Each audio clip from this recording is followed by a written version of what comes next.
Rescue 8, Truck 6, Truck 3, Battalion 3, and the on-call inspector.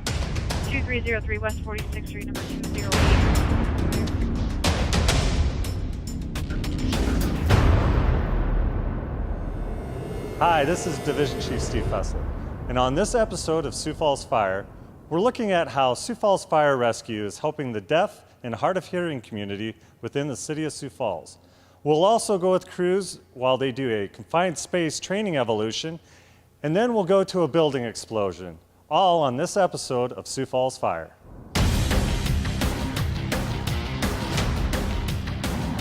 All right, so we're on scene at a structure fire, which also had a building explosion, so we have a structural collapse going on. And I'm with Inspector Churchman. We're going to talk just a little bit about, what would you look for on this, and where would it go for you from here? When we get on scene, the first thing I notice, there's not really a fire, it's more of an explosion. So most likely we'll bring in the ATF on a situation like this. They got a lot more experience with these type of larger scale incidents. And then we'll just kind of go through it, see if we can find anything that would show us why there was an explosion. But we definitely bring the ATF in for something like this. How often do we work with ATF on that? It's on a pretty consistent basis. Usually if we have a commercial structure fire or any other large incident scenes, we like to bring them in just for their expertise in the field.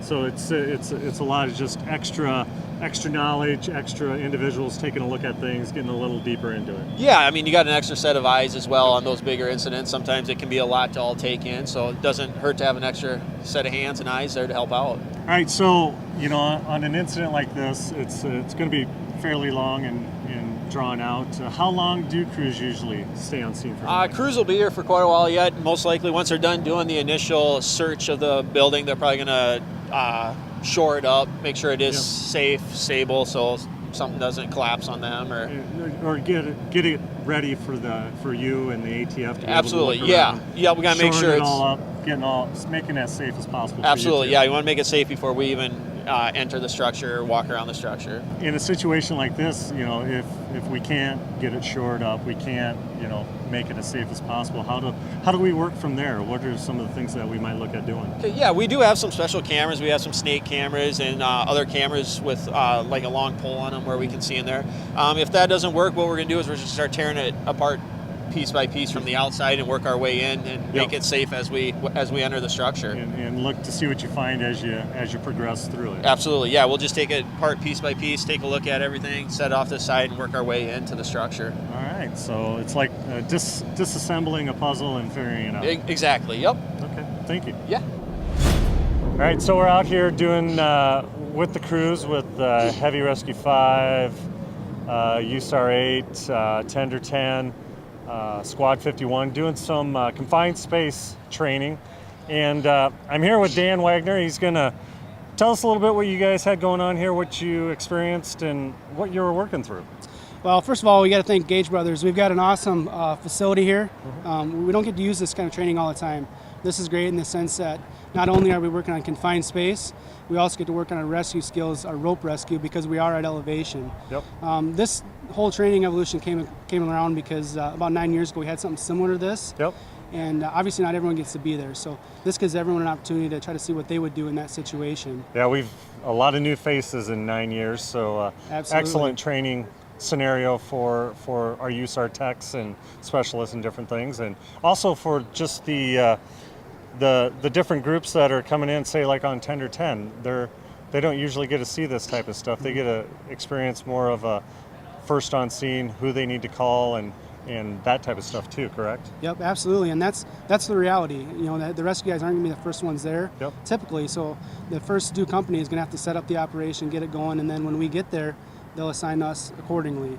But most of the stuff, they can have like our lockout, tag out, they can monitor our environment, get patient access and see what's going on there, get all that done before we get there. Yep. So once we get there, we know how to go in and proceed with the rescue. So once the Heavy gets on scene with all the major equipment, you guys can have the knowledge of what's going on and be able to walk in and execute, correct? Exactly. Instead of starting over, we're already halfway through it. All right, well, thank you very much, Dan. I'll let you get back to the hot wash and we'll go from there. Sounds good, appreciate it. We're here at Station 6 today to talk to firefighter Kyle about the new aspect to the smoke alarm program that we have. Now, in previous segments, we sat down with Marshal Dean Lanier to talk about the smoke alarm program and how we offer it to all the citizens of the city of Sioux Falls. But an added aspect we added to that now is smoke alarms and bed shakers for the hard of hearing of Sioux Falls. And like I said, I have firefighter Kyle with me here today to explain that program. Now, what do we have here? This is a smoke alarm that also has a strobe light in it. And so when it's activated by smoke or fire, a strobe light will flash and it can wake up the people who use it. So if they're hard of hearing or deaf, an advantage is the smoke alarm flashes and it'll wake them up so they can escape if needed. Okay, and I notice here that you just plug that right into the wall. Yes. Instead of just being battery operated, which is definitely an added aspect to that. Yes. Now, we also have the bed shaker. We don't have one with us, but could you explain what that's all in?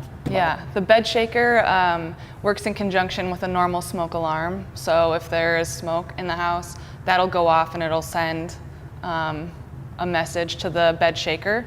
And the bed shaker has a little disc that you put under your pillow and it'll shake the bed to wake up the individual who uses it.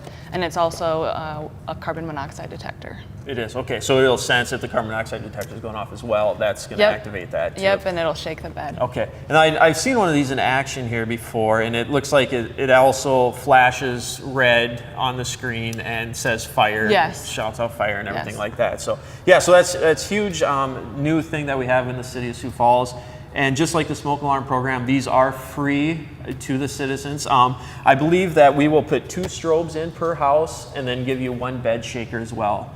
If you do have any questions, you can give us a call down at Fire Prevention. And I thank you for your time, Kyle. Yeah, thank you. All right, so we're out here with the crew on truck 2, first in on a structure fire. It sounds like a bedroom fire, and I'm with firefighter Sanders here. What'd you see when you first got on scene? Well, when we were coming down the street, we had a report of smoke showing. So when we got out of the truck, we saw heavy smoke coming from the house and pulled a hand line and advanced into the house till we found the fire in the back bedroom and put it out.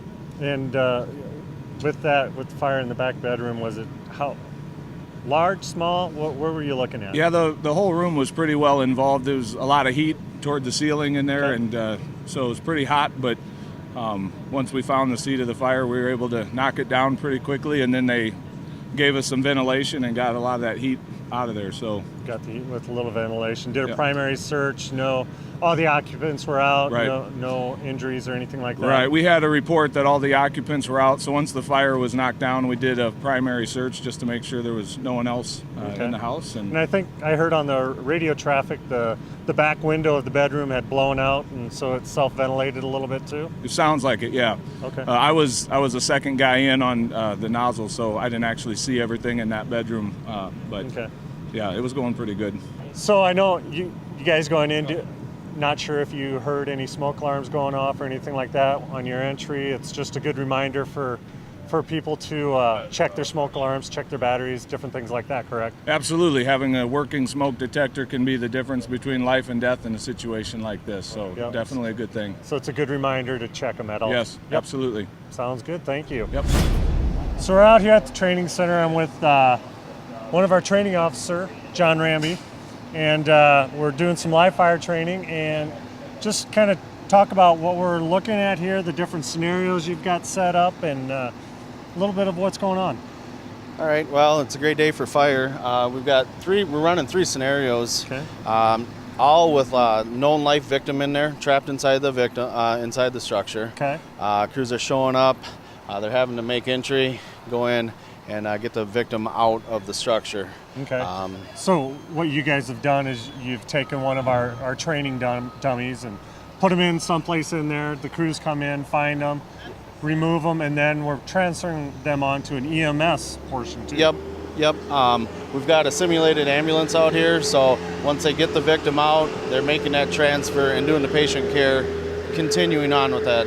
Okay, so they're moving from a dummy to a simulator patient, so more hands-on, realistic type action. Yep. Okay, and how many scenarios? 3 scenarios. Three scenarios, so each crew gets to go through one, correct? Every crew is going through, they each get their own scenario. Okay. We change it up a little bit, where the victim is at, the type of fire, what they're going to do when they actually get in there. So they don't know what to expect when they get there. It's going to be different from this scenario to the next. Absolutely. All right. We change it up. We change it up from day one of drill. This is our last day of drill, and it's been a good drill. All right. Thank you very much. I'll let you get back to work. Thank you. Sounds good. Thanks, Chief. Thank you for watching this episode of Sioux Falls Fire. If you'd like to learn more about Sioux Falls Fire Rescue, go to siouxfalls.org/fire.